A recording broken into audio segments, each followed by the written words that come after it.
Welcome to Talking Straight. I'm Suresh Kochattil. Mamata Banerjee is back in the news again. You may ask when she was away from making news headlines. Well, this time it's back to back, one after another, as Mamata Banerjee is stirring one controversy after another. As always, her target is the central government. But along with that, she has trained her guns towards the central agencies like the Central Bureau of Investigation, the Enforcement Directorates, and why even the courts. Not just this, Mamata has even filed an FIR against journalists. What is the reason behind Mamata's attack? Why is she targeting the central government, the central agencies, and the courts? Let's analyze Mamata's actions. We all know that Mamata Banerjee always likes to present herself as a tough leader. She will go to any extent to keep that image intact. When she took over Bengal from a ruthless communist regime, she really took it to a different level. She not only decimated the communists who ruled the state for 4 decades, but she doesn't like anyone questioning her government or her methods. But that's what happened to a few journalists who took up attacks on the Vande Bharat Express in the state. After Prime Minister Narendra Modi launched the Vande Bharat Express in West Bengal, miscreants started to attack the train. This happened not once, but a few times. Normally, when such an incident takes place, we expect the government, the local government, to take strict action against those miscreants who created this. But Mamata Banerjee did quite the opposite. Her government filed a FIR against the state BJP leaders and a few journalists from publications like the India Today, news channels like Now Bharat, Times Now, and of course, Republic.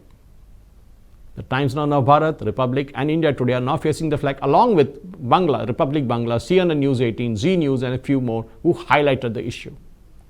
Mamata Banerjee claimed that the incidents took place in Bihar but not in West Bengal. She also mocked the train, saying Vande Bharat Express was not a special train but an old refurbished one with a new engine. Well, what can you talk about that? She should go to the integral coach factory in Perambur. West Bengal is already in debt, and instead of bringing it out of the debt, Mamata Banerjee is dragging it into an abyss through such actions. But her actions don't stop here. Mamata Banerjee and her government have launched an all-out assault on the central government agencies. What are they? CBI, ED, and even central ministers' teams.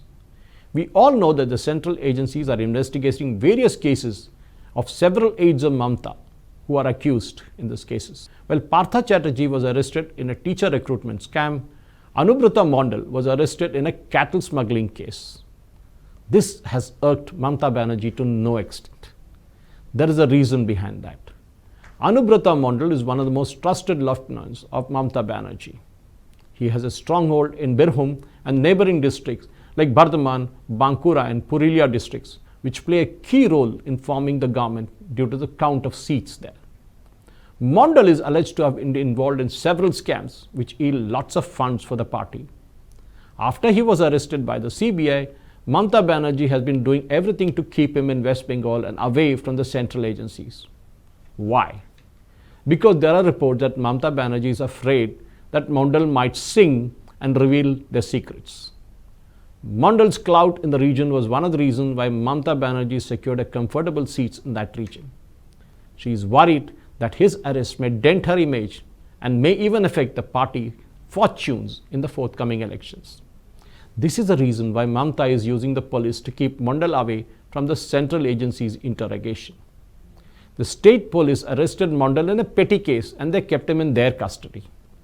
After observing Mamata Banerjee and her police actions, reports have surfaced that the CBI and ED are planning to obtain a judicial protection. They are also planning to take him to Delhi and keep him away from Mamata Banerjee's reach. Now, this explains why Mamata is hell-bent on protecting Anubrata Mondal and not Partha Chatterjee.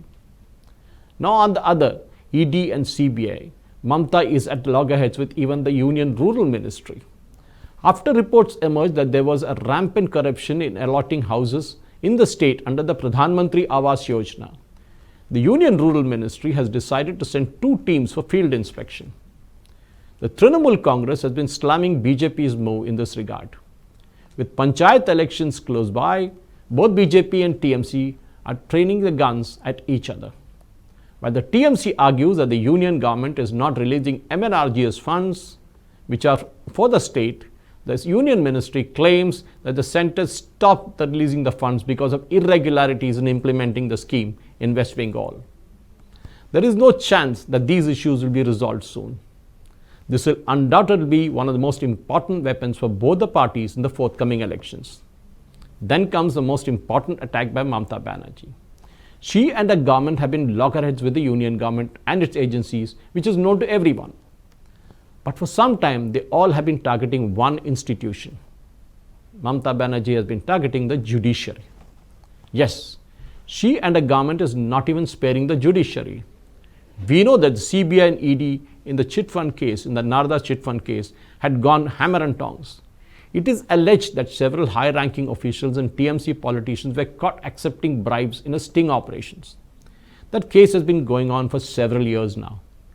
When it came to the hearing on June 2021, Supreme Court Judge Aniruddha Bose recused himself from the hearing. Not only this, we know that the post-poll violence witnessed after the 2021 elections and similar to the Kashmiri Pandits exodus, several Hindus from West Bengal moved to Assam. Despite this, the state government denied that the attacks on the Hindus had happened and said it was a malicious propaganda by the BJP. As we know, several BJP workers were killed in the post-poll violence and the matter reached the Supreme Court. Later, Mamata Banerjee targeted Justice Indira Banerjee and claimed she was close to the BJP leaders. At the time of the hearing, Justice Banerjee recused herself from the hearing of the case. If Mamata can target Supreme Court Justice, what will stop her from doing the same to the Chief Justice of the Kolkata High Court? We already mentioned the teacher recruitment scam, minister involved in it, Partha Chatterjee, was arrested, and when the issue was in front of the judges, the Kolkata Chief Justice, Justice Abhijit Gangopadhyay, took the issue seriously and made scathing observations in the recruitment case. After making all these observations, Justice Gangopadhyay was targeted by several TMC leaders. But what happened recently was unprecedented. Several lawyers who have allegiance to the Trinamool Congress blocked Justice Rajshekhar Mantha from entering the court.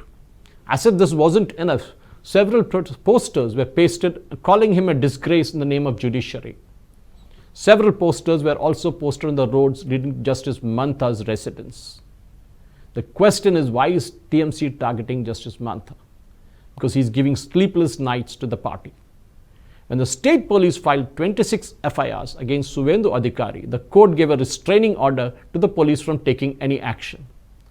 Adhikari, who was once a close aide of Mamata Banerjee, switched sides to the Bharatiya Janata Party and defeated her in the assembly elections. He has been in the forefront of targeting Mamata Banerjee and exposing a party's rampant corruption. I think this sums up why Suvendu Adhikari is on the radar of the TMC. Not only this, but Justice Mantha also let Abhishek Banerjee's sister-in-law, Maneka Gambhir, be interrogated by the Enforcement Directorate after he withdrew the court protection. This has angered the TMC hierarchy more, and they have started launching scathing attacks on the judiciary. Now you may be asking why Mamata Banerjee is so rattled. Well, there's a reason for that. First is the post-poll violence that had created a huge dent of both the state and Mamata Banerjee's image. This has become a minus in the state for luring investors to invest. Due to the lack of investment, there is a huge debt pile that is loading up along with unemployment. Mamata Banerjee fears all these factors might work against her in the upcoming elections. This is the reason why she is using everything in her arsenal to target the BJP. Because BJP is not only in the union government at the center, but is also the primary opposition in the state of West Bengal. The central leadership has set their eyes on the state and is planning to increase the number of winning seats from the state of West Bengal. If BJP succeeds in winning good number of seats in the 2024 parliamentary elections, the upcoming assembly elections will be a tough battle for the TMC. This is why Mamata is targeting BJP day in and day out to dent the winning prospects. Will she succeed in stopping the BJP juggernaut in the state? Can BJP improve their winning prospects? I guess we will have to wait to know that answer. Thank you for watching. Jai Hind. Please subscribe to Nationalist Hub English channel for more interesting videos, and don't forget to like and share this video. Nationalist Hub, it's a news revolution.